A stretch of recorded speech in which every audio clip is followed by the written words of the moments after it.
selamat pagi teman-teman semuanya. Perkenalkan, kami dari kelompok 10 yang beranggotakan saya sendiri Erika Nanda Widiastika.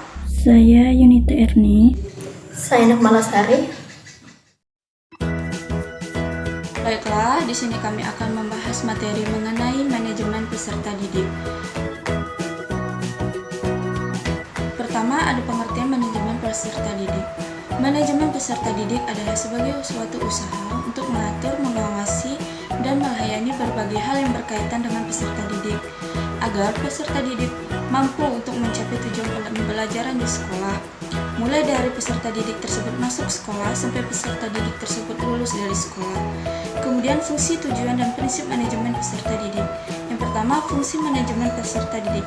Secara umum, fungsi manajemen peserta didik adalah sebagai wahana bagi peserta didik untuk mengembangkan diri seoptimal mungkin, baik yang berkenaan dengan segi individualitasnya, sosialnya, aspirasinya, kebutuhannya, dan potensi lain peserta didik. Kemudian fungsi manajemen peserta didik dalam lingkup yang lebih terperinci, yaitu sebagai berikut. Yang pertama, fungsi yang berkenaan dengan pengembangan individualitas peserta didik. Yang kedua, fungsi yang berkenaan dengan pengembangan segi sosial peserta didik. Yang ketiga, fungsi yang berkaitan erat dengan hakikat peserta didik sebagai makhluk sosial. Yang keempat, fungsi yang berkenaan dengan penyaluran aspirasi dan harapan peserta didik. Kemudian fungsi yang berkenaan dengan pemenuhan kebutuhan dan kesejahteraan peserta didik. Yang terakhir, fungsi ini membuat peserta didik sejahtera dalam menjalani hidupnya. Sebab, jika hidup seorang peserta didik sejahtera, maka ia akan memikirkan kesejahteraan sebayanya.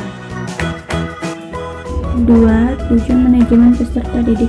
Yang pertama, meningkatkan pengetahuan, keterampilan, dan psikomotor peserta didik. Kedua, menyalurkan kemampuan, bakat, dan minat peserta didik. Yang ketiga, menyalurkan aspirasi, harapan, dan kebutuhan peserta didik.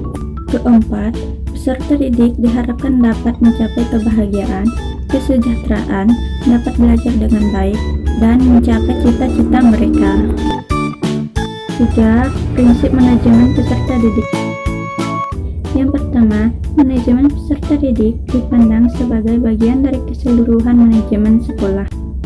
Kedua, segala bentuk manajemen peserta didik harus ditunjukkan untuk mengemban misi pendidikan dan dalam rangka mendidik peserta didik. 3. Kegiatan manajemen peserta didik harus diupayakan untuk mempersatukan peserta didik yang mempunyai berbagai ragam latar belakang dan banyak perbedaan. 4. Kegiatan peserta didik haruslah dipandang sebagai upaya pengaturan terhadap pembimbingan peserta didik. 5. Kegiatan manajemen peserta didik harus mendorong dan memacu kemandirian peserta didik. 6. Manajemen peserta didik harus fungsional bagi kehidupan peserta didik baik di sekolah maupun masa mendatang.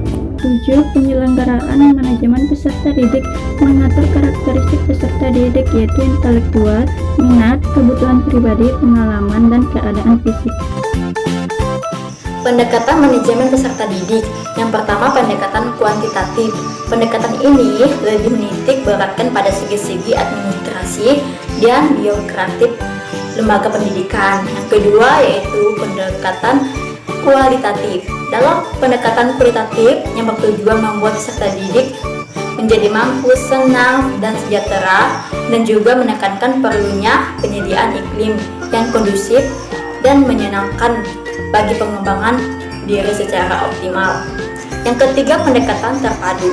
Pendekatan ini, peserta didik diminta memenuhi tuntutan-tuntutan birokratif dan administratif di sekolah, dan sekolah juga menawarkan insentif-insentif lain yang dapat memenuhi kebutuhan dan kesejahteraan peserta didik.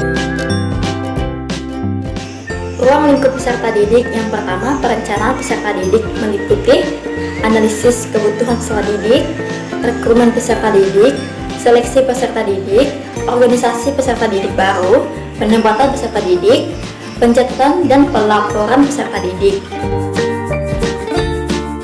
Yang kedua yaitu pembinaan peserta didik meliputi layanan bimbingan dan konseling, layanan perpustakaan, layanan kantin, layanan kesehatan, layanan transportasi, layanan asrama. Yang ketiga yaitu evaluasi peserta didik, dan keempat mutasi peserta didik.